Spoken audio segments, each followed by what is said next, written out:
ఇదే పెట్టవచ్చు. అన్ని దగ్గర పని చేస్తుంది రేపు అంతేనా?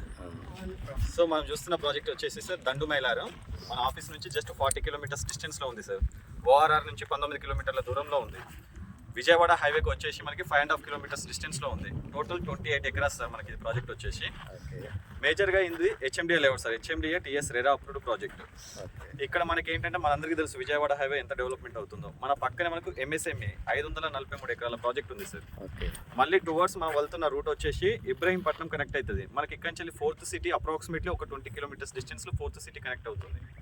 సో ప్రీవియస్గా మనకు అన్నీ ఉన్నాయి కూడా వరంగల్ హైవేలో ఉన్నాయి కాబట్టి మనం రీసెంట్గా ఈ ప్రాజెక్ట్ రావడం జరిగింది సార్. ఇమీడియట్ రోడ్ పక్కనే ఉంది సార్. ఇప్పుడు దండు మైలారం రోడ్ ఏదైతే ఉందో ఇది మనకి 150 ఫీట్ రోడ్ అయ్యే స్కోప్ అనేది ఎక్కువగా ఉంది. పక్కనే హౌసెస్ ఉన్నాయి, గ్రామ పంచాయతీ, విలేజెస్, పెట్రోల్ బంక్ అన్నీ నియర్ బై ఉన్నాయి సార్. సో ఏంటంటే ఇన్వెస్ట్మెంట్ పర్పస్లా ఇప్పుడు మనకి ఈ ప్రాజెక్ట్ ఏదైతే ఉందో ఎంఎస్ఎంఈ గ్రీన్ ఇండస్ట్రీ పార్క్ అంటారు దీన్ని. ఇది వచ్చేసి మొత్తం 543 ఎకరాలలో అప్రాక్సిమేట్లీ ఒక 60,000 ఎంప్లాయ్మెంట్ అనేది ఇక్కడ జనరేట్ అవుతుంది. సో 600 కంపెనీలు వచ్చే స్కోప్ అనేది ఇక్కడ ఎక్కువగా ఉంది సార్. సో ఇలాంటి జోన్లో మనం ప్రాజెక్ట్ తీసుకోవడం జరిగింది. సో అందరు కూడా మంచి బిజినెస్ చేస్తారని ఆశిస్తున్నాను. థ్యాంక్ యూ అండి. Thank you.